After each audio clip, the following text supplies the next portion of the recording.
The year is 2008. There is a financial crisis that we haven't seen for decades. The banking system is failing and the trust has been lost. Millions of people have lost their livelihoods. And then a mysterious figure, Satoshi Nakamoto, comes along with his white paper, a Bitcoin white paper. This white paper promises to fix the broken financial system. But what and who was Satoshi Nakamoto?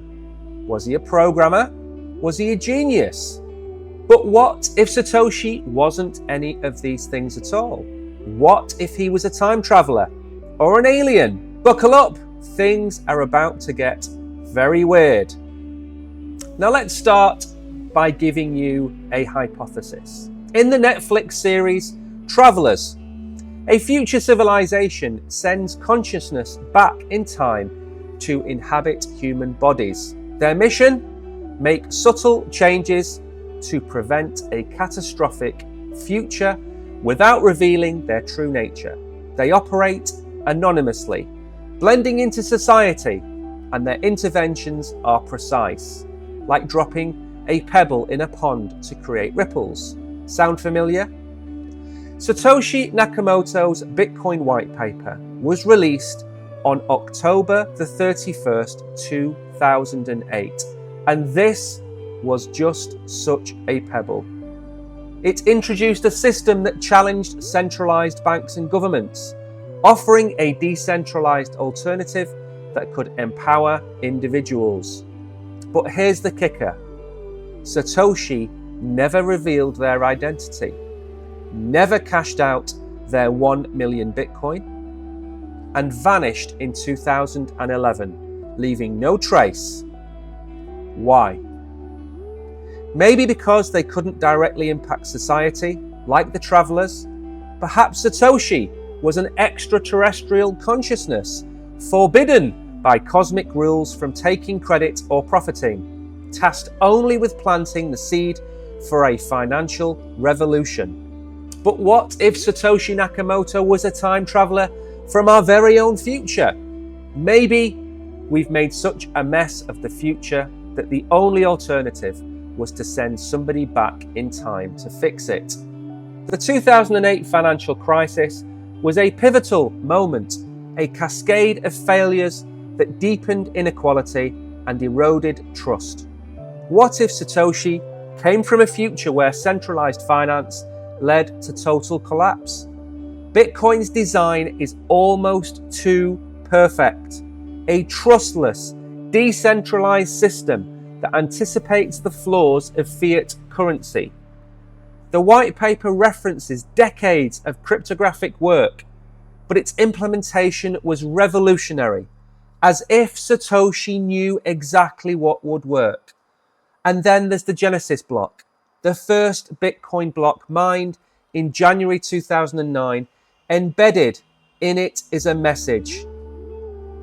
The Times from the 3rd of January 2009. Chancellor on brink of second bailout for banks.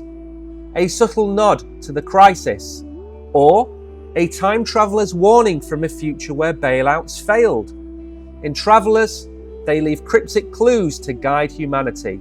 Maybe Satoshi's message was their clue. Now, bear with me for a minute. Let's look at the comparison between Satoshi and Travelers. It's a lot closer than you may think.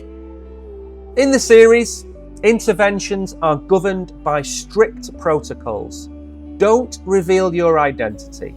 Don't disrupt the timeline too much.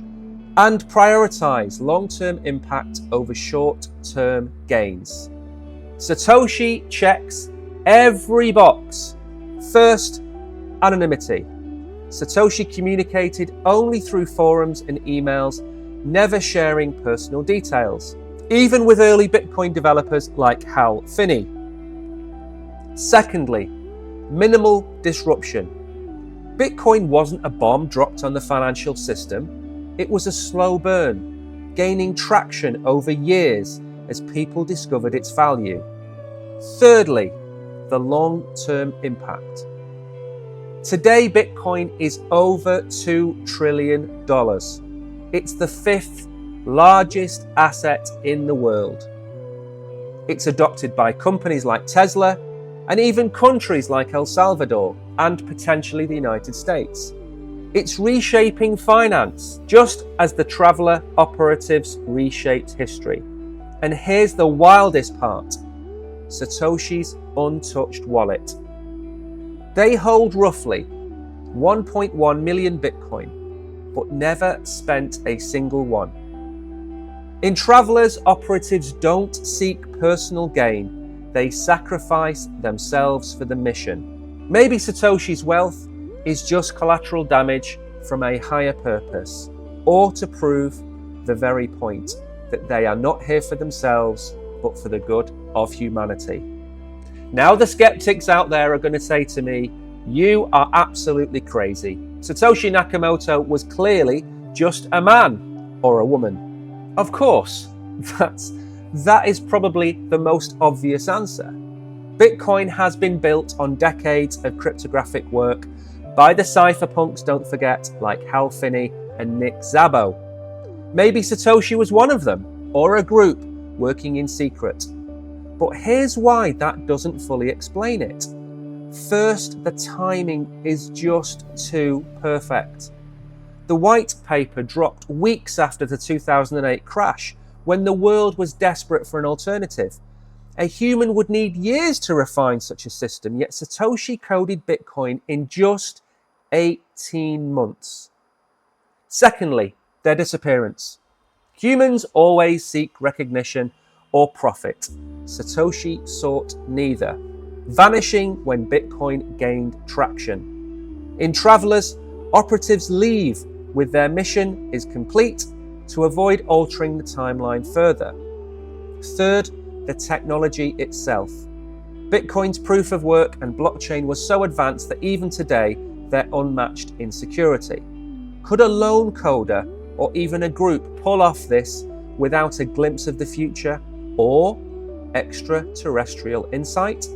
So was Satoshi an alien? Was he an alien consciousness or a time traveler? Of course, we are never likely to find out. But the Travelers gives us a new way to see Bitcoin's origin. Whether extraterrestrial or human, Satoshi's intervention worked. Bitcoin has empowered millions, challenged corrupt systems, and sparked a decentralized revolution. If they were an alien or a time traveler, their mission was a success. But it's up to us to carry it forward. In Travelers, the future depends on collective action. Maybe Satoshi's Bitcoin is our call to action, to build a financial system that's fair, transparent, and free from control. So what do you think? Do you think Satoshi was an alien? Do you think he was a traveler from the future? Or do you think he did something so incredible for the human race that he wanted to leave a legacy that outlived himself? Who do you think Satoshi was? Do you think it's Hal Finney? Leave a comment below with what you think about this and what you think about Bitcoin, and make sure to give Crypto Warehouse a follow as well. We've covered some weird and wacky things over the last few weeks on this channel, whether it be Black Mirror, whether it be kidnappings in Paris. We try and cover a broad spectrum of news to give you a wide and varied opinion on all things crypto. As a result, we would love it if you could give Crypto Warehouse a follow on X and of course on YouTube. And remember guys, you could be Satoshi Nakamoto, I could be Satoshi Nakamoto, we are all Satoshi Nakamoto. Goodbye.